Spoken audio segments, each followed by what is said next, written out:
ఏదైనా రోగం వస్తే చావాలంతే. నాకు నచ్చింది నేను చేసుకుంటున్నాను. రాజశేఖర రెడ్డి సారు ఇంటర్ అయిపోయినాక ఆర్మీ కోచింగ్ తీసుకున్నాను. రోడ్డు మీద ఎక్కడో ఒక పడేసిపోతాడు.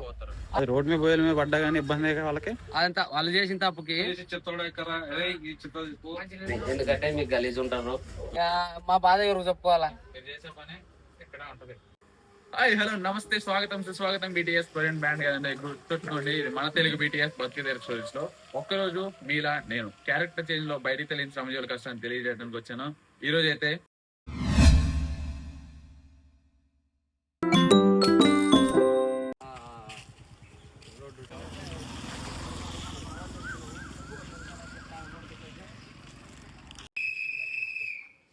ఈరోజు వరకు మనకి ఇది ప్రతిరోజు వీళ్ళు మన ఇంట్లో చెత్తను తీసుకెళ్తారని తెలుసు, అంతేకాదు రోడ్ల మీద ఇలాంటి జీహెచ్ఎంసీ చెత్త బండ్లు చాలా చూస్తుంటాం. కానీ ప్రతిరోజు వీళ్ళ పని విధానం ఏంటి, ఈ పని వెనక ఉన్న వాళ్ళ కష్టం ఏంటి, పోరాటం ఏంటి అనే దాని గురించి ఎవ్వరికి తెలియదు. సో నేనైతే ఈరోజు వీళ్ళతో గడిపి తెలుసుకోబోతున్నాను. మీరు కూడా చూసి తెలుసుకోండి ఏం చేయాలనేది. దాన్ని బట్టి ఇప్పుడు చేయబోతున్నాను. గల్లీ ఇంటింటికి వెళ్ళి ఆ ఇంట్లో ఉన్న చెత్త బుట్టని తీసుకొని రావాలన్నమాట. పెట్టాలి. ఇది డబ్బా మందా? మనది. డ్రమ్మాలు మెత్తాలా, గల్లీలో బండి రాకుండా మేము మోసుకోవాలి. ఓకే. హాయ్ అన్న. హాయ్. మీ పేరన్నా? మధు. నా పేరు మధుసూదన్ అన్న. మీరెన్ని ఇయర్స్ నుంచి చేస్తున్నారన్నా? నేను 25 సంవత్సరాల నుంచి చేస్తాను. 25. ఇక్కడికి 1 ఇయర్ అయింది. మీకన్నా ముందు ఎవరన్నా చేశారా? చేసేటోళ్ళు మా పెద్దనాన్న చేసేటోళ్ళు. మా పెద్దనాన్న చేస్తారు, ఆయన తర్వాత నేను చేస్తున్నా. ఓకే.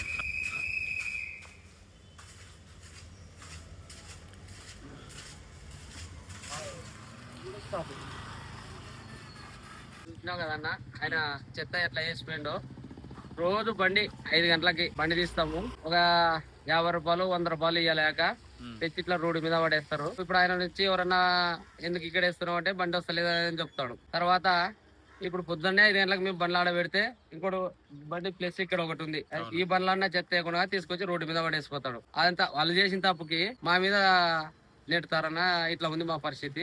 కొంతమంది ఇట్లా లిఫ్ట్ లో పోనీరు చాలా మంది, ఎందుకంటే మీకు గలీజ్ ఉంటారు అని చాలా మంది లిఫ్ట్ లో పోనీరు.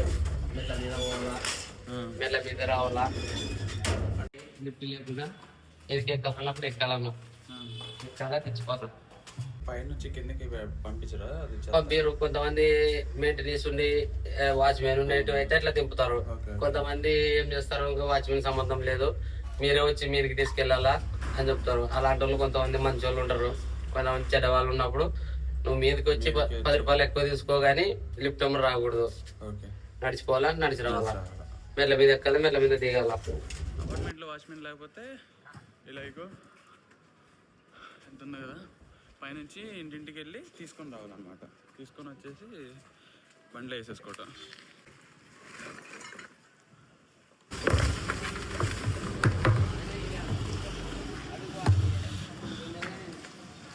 అక్క ఏం చేస్తున్నారు అక్క మీరు ఇప్పుడు?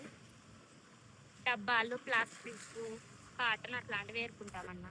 మనకు పనికిరానివి వీళ్ళకి ఈ విధంగా మనకు వస్తున్నాయి. ఏటికోటికి ఏరి అమ్ముతారు. అమ్మితే వచ్చిన డబ్బులతో ఆ రోజు గడిపేస్తారు. ఇవన్నీ తీసుకెళ్ళాలా? ఈ గల్లీలా ఇంతకుముందు ఫస్ట్ వృక్ష ఉన్నప్పుడు సీదా వస్తుండే గల్లీలా, నాకేం బరువు అనిపిస్తుండే అప్పుడు. ఇప్పుడు అది పోయినాక చిన్న ఆటో తెచ్చుకునేటోడు, పెట్రోల్ బండి చిన్నది, ఆ వృక్ష తోడు గుంజుకోలేక అది వస్తుండే ఈజీగా. ఇప్పుడు ఈ బండ్లు వచ్చినాక కనీసం ఇక్కడ దాకా వస్తుండే బండి, వీడికెళ్ళి కిందికి వెళ్ళి మోసుకోవాలా నేను. ఇక కొంతమంది అయితే బండి ఇప్పుడు సైరన్ వినిపించింది కదా విజిల్, సో ఆ విజిల్ వినేసి ఆ బండి వచ్చిందని చెప్పేసి బండి దగ్గరికి వచ్చి కొంతమంది వేస్తున్నారు, కొంతమంది ఇలా బయట పెట్టేస్తున్నారు అనమాట, తీసుకెళ్ళిపోవచ్చు.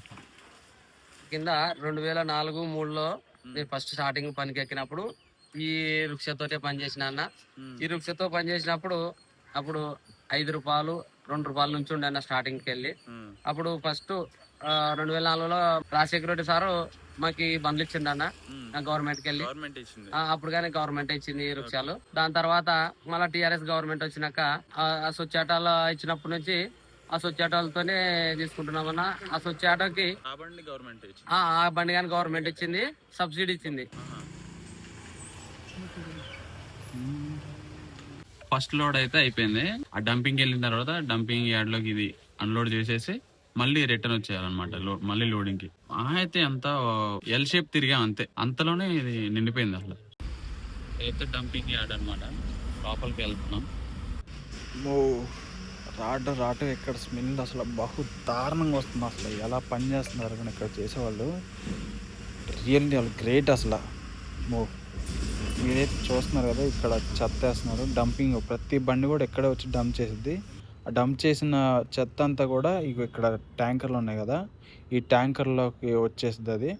అది మళ్ళీ ఇక్కడ నుంచి ఆ ట్యాంకర్లు అన్నీ కూడా కేసరి వెళ్తాయి.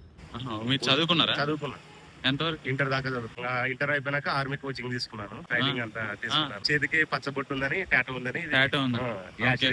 తీసేసి దీని వల్ల రీమెడికల్ తీసేసినారు. తీసేసినాక ఊర్లో డ్రైవింగ్ చేస్తుంది, డైలీ 500, 400 అట్లా వస్తుంది అనమాట. ఓకే. మనకి జీవనోపాధి తక్కువ అనేసి ఇక్కడికి వచ్చిన. ఎలా అనిపిస్తుంది అన్న ఈ పని? ఇది కొంచెం కష్టమైన బెటర్ అన్నమాట. కష్టం అంటే ఎట్లా? కష్టం అంటే పొద్దున్నే లేవాలన్నా, ఇంటింటి కాడ చెత్త సేకరించాలి కదా, అది కొంచెం కష్టం అనిపిస్తుంది. బెటర్ బెటర్ గా అమౌంట్ వస్తుంది. మరి ఈ పని చేస్తున్నారని ఎవరన్నా మిమ్మల్ని ఎలా చూస్తారు? ఎవరేమనుకున్నా మనకేం ఇబ్బంది లేదు. నా పని ఇంకా నాకు నచ్చింది నేను చేసుకుంటున్నాను. ఎవరో ఏదో అనుకుంటారని కాకుండా నచ్చిన పని ఇష్టంగా చేస్తున్నాడు. చూసారా, నిజంగా అన్న గ్రేటెస్ట్. ఇవాళ విజిలేస్తుంది కదా, ఈ బండ్లు ఏదైతే ఉందో ఈ చెత్త బండి పోవటానికి దారిలో ఉన్నాయి అన్నమాట ఈ బండ్లు అనేవి. సో ఎవరు తీయరు, మళ్ళీ సపరేట్గా దిగి బండికి ముందే జాగ్రత్తగా తీసుకోవాలి. ఎల్ల పని సరిపోతుందని ఉంటే మళ్ళీ ఇది డబల్ పని, అలా చేసుకోండి మళ్ళీ వెళ్ళటం అని అంటే. అక్క చేసే పని ఎలా ఉంటుందని లోపలికి ఎక్కిన తర్వాత వాసనకి తట్టుకోలేకపోయా. నా పరిస్థితి చూసి అక్క మాస్క్ ఇచ్చింది. ఇక బండ్లు చూడండి అట్టడున్నా, ఒక్క గల్లీ అని కాదు ప్రతి గల్లీలో ఇంతే ఉంటున్నాయి గడ్డు ఈ బండికి. కొంచెం కొద్దిగా బండ్లన్నీ కొంచెం పక్కకు పెట్టుకుంటే బాగుంటుంది. బండి అక్కడ ఉంది, ఈ గల్లీ నుంచి అక్కడ నుంచి అంత దూరం నుంచి తీసుకుని పోవాలి. మొత్తం గల్లీకి వెళ్ళి ఉన్న చిన్న చెత్త డబ్బాల్లో నుంచి ఈ డ్రమ్లోకి వేసుకొని ఈ డ్రమ్లో వచ్చేసి వేసుకోవాలన్నమాట. చిన్న వాటికి పద్దు తిరగం కదా, అందుకని ఆ డ్రమ్లో వేసుకొని మొత్తం ఇక్కడ చౌకేసారి వేసుకుంటున్నాం. ఇప్పుడే ఒక సంఘటన చూసా. ఏంటంటే బండి వస్తుంది, చెత్త బండి గల్లీలోకి. ఆయన సెకండ్ ఫ్లోర్ నుంచి చెత్త కవర్ అనేది బండిలోకి విసిరేస్తాడు. బండిలోకి విసిరేస్తే బండిలో ఒక ఆమె ఉంది, ఆ అక్క ఉంది కదా, ఆ అక్క మీద పడుతుంది. లేదా రోడ్డు మీద ఎవరైనా వెళ్ళేటప్పుడు కరెక్ట్ త్రో మన క్రికెటర్స్ మనం త్రో వేయటానికి ఆ బండిలో వేయాలంటే పైన చేయబోతే ఒక అడుగు కిందకు వచ్చి చేయొచ్చు కదా, అది రోడ్డు మీద పోయేల మీద పడ్డా కానీ ఇబ్బంది వాళ్ళకి. సో అట్లా ఎవరు చేయకండి, అట్లా కిందకు వచ్చి చేయండి. లేదా ఒక తాడు బకెట్ కట్టి పైనుంచి కిందకి ఎత్తే వేసుకుంటాం. ఓకేనా? మీరే చూసారుగా ఎట్టేసారో, అలా చేస్తే ఎలా చెప్పండి? మిమ్మల్ని చూసి ఇంకోళ్ళు నేర్చుకుంటారు. ఇవాళ నువ్వు వేసు, రేపు నిన్ను చూసి ఇంకొకళ్ళు అలాగే చేస్తారు కదా. సమాజం ఏంటంటే ఒకరిని చూసి ఒకరు నేర్చుకుంటారు. అది మంచి అయినా చెడైనా కానీ చూసి నేర్చుకుంటూ ఉంటారు. అందుకనే మనం చేసేది నలుగురు చూస్తారు కాబట్టి దాన్ని బట్టి మనం నడుచుకోవాలి.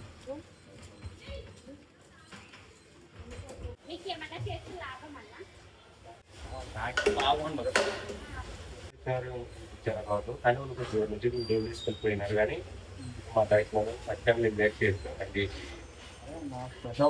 మాట్లాడి జరిగిపోతారు అంటే ఆయన వచ్చి నేను ముందరే చెత్త కదన్నా, అసలు వాళ్ళ చెత్త వాళ్ళు చేయడానికి ఇష్టపడి దగ్గరకునే రాదు. ఎందుకంటే సరిగ్గా వద్దని కట్టేయడానికంటే మీరేమన్నా తయారు చేస్తున్నారా? నా ఇళ్ళలో వచ్చేది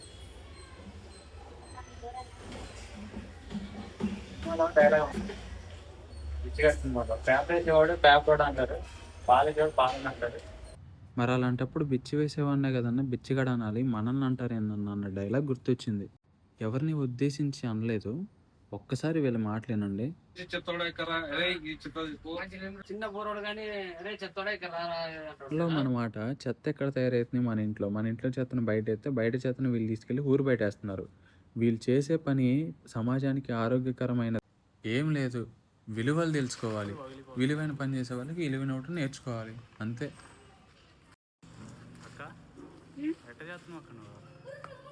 తప్పదన్నా చేయాలన్నా కడుపు కుప్పలు. ఒక్కొక్క బకెట్ స్మెల్ మామూలు లేదు అసలు. స్మెల్ ఎందుకు వస్తుందంటే మామూలుగా తడి చెత్త పొడి చెత్త వేరువేరుగా వేస్తే ఇలా అవ్వదు అనమాట. ఎప్పుడైనా కానీ చెత్తను వేరు చేయాలి. ఇప్పుడు తడి చెత్త పొడి చెత్త అనే స్వచ్ఛ భారత్ వాళ్ళు ఎందుకు చెప్తున్నారు? తడిది స్మెల్ వచ్చింది, పొడిది స్మెల్ అనేది రాదు. సో వీళ్ళు రెండు కలిపేసేస్తే ఏమవుతుంది, అక్కడ మిక్స్ అయిపోయి అతి ఘోరంగా అవుతున్నారు స్మెల్. సో ఇలా చేయకండి. ఎవరైనా కానీ తడి చెత్త పొడి చెత్త విడివిడిగా వేయండి. అలా చేసి కొంచెం వీళ్ళకి సహకరించండి చేసే వాళ్ళకి. మనందరం చేదరించుకునే పనిని వీళ్ళు ఎలా చేస్తున్నారు అనే దాని గురించి ఆలోచించాలి, సహకరించాలి మనం. ఇట్లా ఇప్పుడు ఆరోగ్యం బాగాలేదు ఉన్న పరిస్థితి ఏంది? పెద్ద గవర్నమెంట్ ఉద్యోగస్తులకి వాళ్ళకైతే వాళ్ళకి ఆరోగ్యం బాగాలేకున్నా ఏం బాగాలేకున్నా వాళ్ళకి ఒక ఏదో పింఛన్ పరంగా అది వస్తుంది. మాకి ఏదైనా ఆప్షన్ అయితే ఏముండదు. చేసిన నాళ్ళు చేయాలా, ఏదైనా రోగం వస్తే చావాలంతే. ఏం బెనిఫిట్ ఉండదు మనకి. ఇట్లా చూసేట వాళ్ళకి ఏమైనా చెత్త మస్తు సంపాదిస్తారా ఇది అంటారు. ఏముండదు మా దాంట్లో ఆదాయం. ముగ్గురు మధ్యలు చేయాలా, చిన్న చిన్న పిల్లల్ని వేసుకొని తిరగాల. పొద్దున 5 గంటల నుంచి మధ్యాహ్నం 12-1 గంటల దాకా చేయాల. ఒకరోజు రాకపోతే పొద్దున్నే మళ్ళా కంప్లీట్ పోతుంది జిహెచ్ఎంసీకి. సూపర్వైజర్ స్కానర్ ఉంది కదా, ఈ స్కానర్ పొద్దున్నే వచ్చి పొద్దున్నే స్కానర్ చేసుకొని సూపర్వైజర్ అవుతాడు.